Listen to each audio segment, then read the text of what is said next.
So we're going to be talking about a lot about the inner child today, and that's because it's very much linked with the fear of rejection and any of those deep, wounds. Yeah, So to start, what is the fear of rejection? So it's a deep emotional fear of being excluded, judged, or not accepted by others.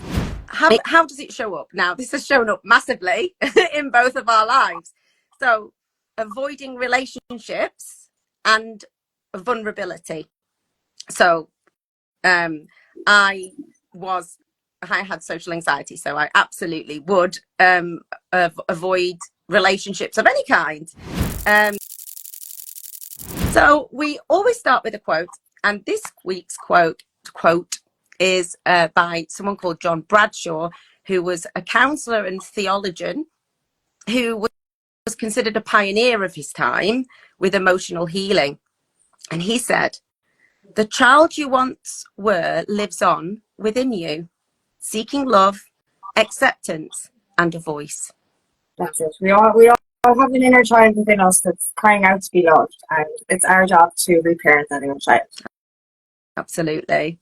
So we're going to be talking about a lot about the inner child today, and that's because it's very much linked with the fear of rejection and any of those deep, wounds. Yeah, the fear of rejection, abandonment, the feeling of unworthiness, feeling like you're not enough.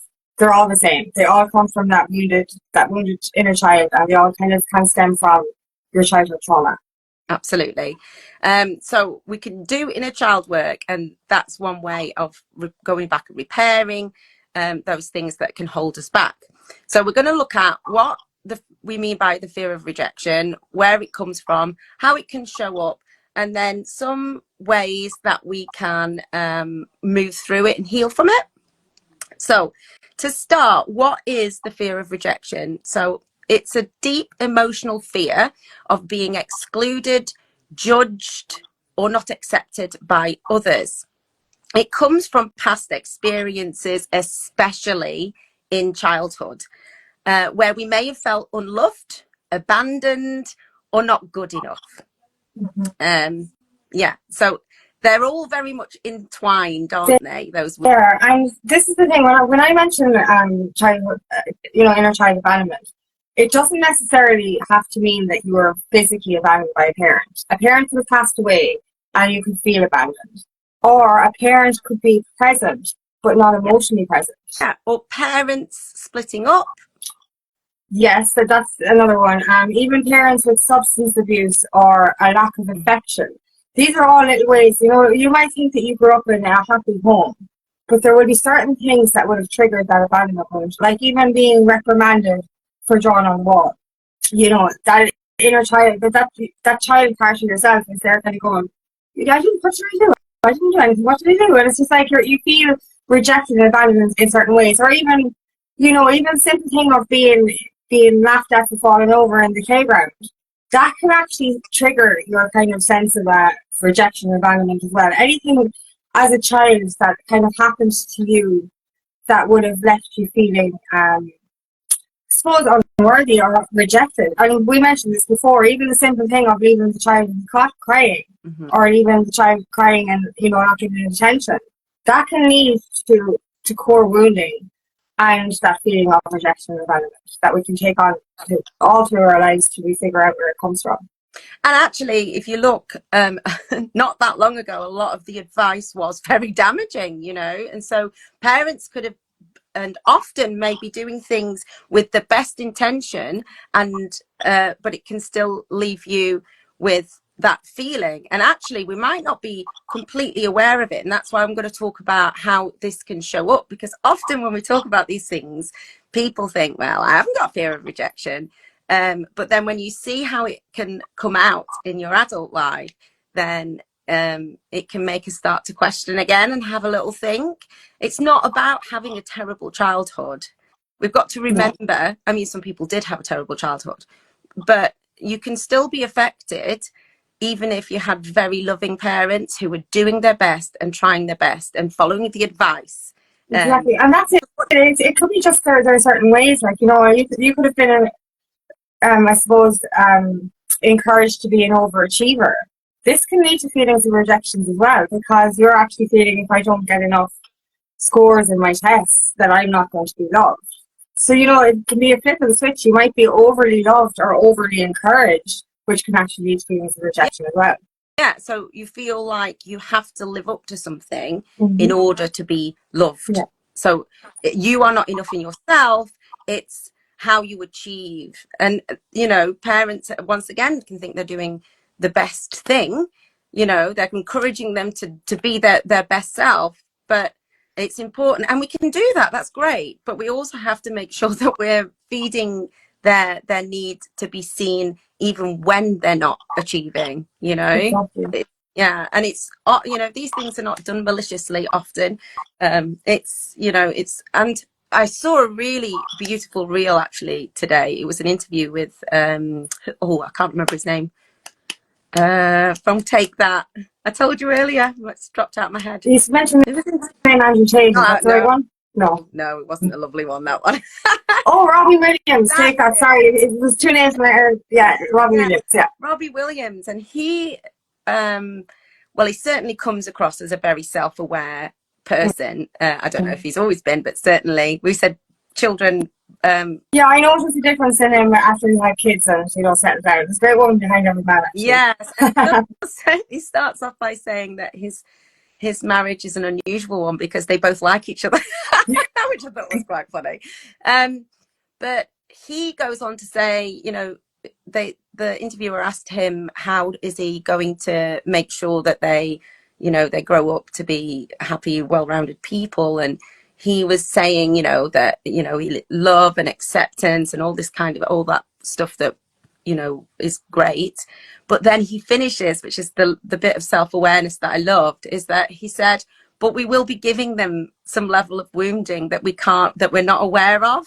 And so we just have to make sure that we're doing our best. And I thought that was, you know, that's a beautiful moment of self-awareness that perhaps we all need to have, like with myself, you know, like when as a parent, I'm like, I try my best, but I know that some things will come back to bite me and there'll be unexpected things, you know. So it's not about people being bad parents and, you know, blaming. That's not what it's about, but it is about understanding that when you're very little, that you don't see the world as an adult does, and you don't understand the motivation. And it's fair to say that a lot of adults don't understand the motivation of other people, but but as a child you definitely don't understand that. Everything's about you, and so you don't necessarily make the connection that you're being told off because that behavior is not wanted, and you'll feel like you're not wanted.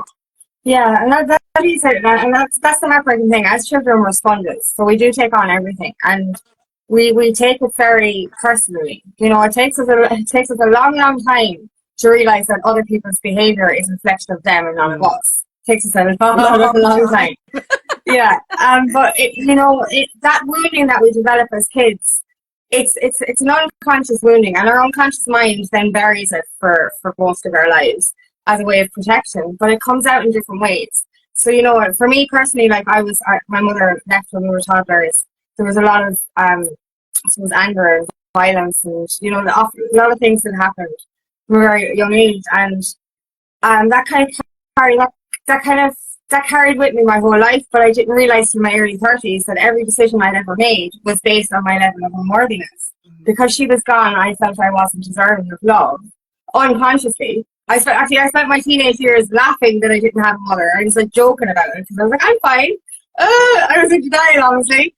But like, you know, I didn't even realize that all my choices were based on the fact that unconsciously, my inner child has solely blamed herself for my mother leaving.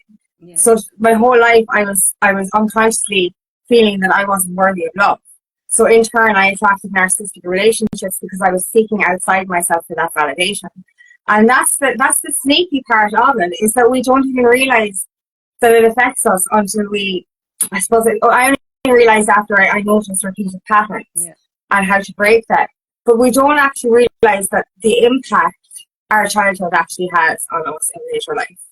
Yeah, on everybody, on some level. And so Yeah, so let's have a look at so for me, actually, as we're doing the sharing, so for me it was my grandmother who very openly didn't like me, but I was the only one that wasn't liked. And then, you know, my parents tried to reason why she behaved that way rather than stopping her behaving that way, if that made sense. And so that led to an acceptance of bad behavior, I guess, in a way that, like, you know, it's understanding other people's motivations or thinking, you know, they're doing that because of this, so it's okay that they treat me badly, rather than having the sense to go, I'm important and have boundaries, you know. So that's where my major wound came from. So how does it show up now? This has shown up massively in both of our lives. So avoiding relationships and vulnerability. So I had social anxiety, so I absolutely would avoid relationships of any kind. And I guess vulnerability in that I wouldn't cry when I was upset, you know. I wasn't really a crier. People pleasing, I talk about that a lot. So if you're in a situation where you have to be aware of other people's wants and feelings and temperaments and things as you're growing up, then what happens is you become very aware of everybody else and their importance over you. So then that, as you get older, turns into people pleasing, where you feel valuable if you're making somebody else happy. Yeah, that's where you feel like you're getting that validation. Because if you know, people will love me if I do this for them, if I do everything, and it's an unconscious thing again. It's back to that unconscious need. You know what I mean? We become codependent on people because of our wounding, because of our desperation for love, and we end up doing too much to the detriment of our own health in order to seek that love that we feel like we didn't receive. Yeah. And then holding back from speaking your truth. So that's not being able to be authentic, not standing up for yourself, even just not really wanting to speak in a staff meeting or lead a conversation or have a different idea. It's that need to but blend. Even the simple thing, I was the quietest person of all time. So quiet. And even through my teenage years, I was quiet as a mouse. I'd only speak if I was spoken to. And unless I was around my friends. If I was around my friends, I was just nuts. You know what I mean? Like, I remember my first job, I was working there for over 3 years. They thought I was the quietest little thing since sliced bread. Then my friends started working there, and in the 5th second, I was nuts. And, you know, because around her, I was comfortable. And for years. But it was actually my fear of rejection. I was afraid to be my true self in front of people because I was afraid that they would reject me, unless they were my close friends and I got to know them for a while. Yeah. So, you know, and I was the same. So, like, I talked not that long ago actually about I was invited to a party. So, like, I would say generally I'm over it now, but like you say, these things still crop up just to say, to give you a wave and check that you've changed things, you know. And I found myself making excuses because the way I used to be is I didn't feel safe unless somebody who I knew liked me was with me, because I assumed everybody else didn't like me. And I wasn't even 100% sure that my friends liked me, but to be fair, but I felt more comfortable with those. And so I was very much the same as you. I would not, and even as a teacher, and you'd have to go to like conferences or whatever, you'd have to go to like meetings outside of the school. Walking into that room and not knowing anyone, I would just be unable to speak. Whereas if I went with a colleague, I would be able to have a conversation, and it would be that same thing, waiting for somebody to talk to me before I would speak to them. So it's like having to have a person of safety with you. So it was like that moral support thing. Yeah, you could do anything. You were invincible if you had your friend with you or somebody you knew with you. But if there's no one with you, you're in that corner, you're going, please don't look at me, please don't Yeah, look at me. yeah, yeah. And so, like, I would go into shops with my friend. I would never go into the shop on my own, but I'd go in with my friend and I wouldn't be able to buy something. I wouldn't be able to stand the, this is when I was a teenager and in my late teens, early 20s. I would wait and see if they wanted to buy something. And then if they were going to buy something, I would grab something and then give them the money and get them to pay at the counter because I couldn't stand the interaction required to just buy something in a shop, with somebody I didn't know. That's how bad it got at one point. I couldn't pay for a bus ticket because I would have to speak to somebody I didn't know. Yeah, it was pretty bad, but you can cure from it. So um other things is feeling crushed by criticism and disapproval. So that's linked very much to not really trusting your own opinion or having your own self-worth. So if somebody else thinks badly of you, and people can sometimes feel badly about you from no fault of your own, and sometimes you can do the wrong thing, That and that's that's true. Like, when you're still wounding, still holding with those wounds from your inner child, any kind of feedback is going to trigger you. And even we spoke about this last week. Even somebody trying to help you or tell you how to do something, show you how to do something, you're like, no, stop. I know everything. Don't do that. And that's actually connected to that rejection move, because you're thinking, I'm not good enough, and they're telling me I'm wrong, and they're telling me I'm bad. That's what it really is. It's not really, I and then when you get actually it do right, hear that, isn't it? yeah, It's like I and didn't when get it you right. actually get to a place of healing, you're like, no, this person just wants to help me. Yeah, Or any kind of feedback you take as constructive criticism, because you see that it can improve you. But that's the whole objective of getting to a place of healing, because these things then won't affect you like they used to. yeah, yeah, absolutely. And then seeking constant reassurance or perfection. So if you're a massive perfectionist, that it's not good enough unless it's perfect, or like I say with my kids, I'm like, is that okay for you? Even though they've Yeah. eaten that meal 10 billion times, that's a little residue of that. But before I was more healed, I would be, if I did something, I would, is that all right? Is that all right? But then That if you reminds told me me it of wasn't, I'd be like, ah. Yeah, that reminds me of when I was in my narcissistic relationship. He turned me into a childlike, codependent version of myself. And I got so insecure with everything and anything. Even my opinion, he used to tell me to shut up all the time, so I wouldn't even speak. But even a simple thing as butter on a slice of bread, I'd be nearly shaking, kind of going, Jesus, what if I did it wrong? What if I did it, what if I did it wrong in his eyes, really, is what it was. But it was that constant fear of, like, oh my God, he's going to grouch me. Oh my God, he's going to, be angry because I buttered the fucking slice of bread wrong. But that's that whole abandonment mood, and that rejection mood being triggered again, is because any little thing you do is like, oh my God, it's not good enough, it's not good enough. That constant fear there of just not being good enough. Yeah, yeah. And it's fair to say, after the fell down a rabbit hole today, watching an Andrew Tate. I wasn't watching Andrew Tate because I like him. I watched a reel. They mentioned something about him talking to a psychotherapist. So I thought, oh, this could be interesting. Yeah, and I watched about 20 minutes, and it's massively triggering. Yeah, you but told us that stuff, yeah. but yeah, it's fair to say that you know, just like in any adverse situation or trauma or that we can go through, it can push you in completely different directions to another person.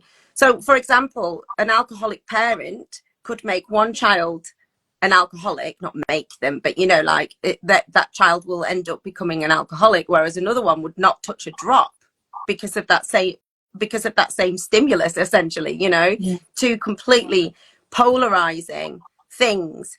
And so we would be on the other end of the scale to Andrew Tate, but he's some kind of psychopath, sociopath, or something.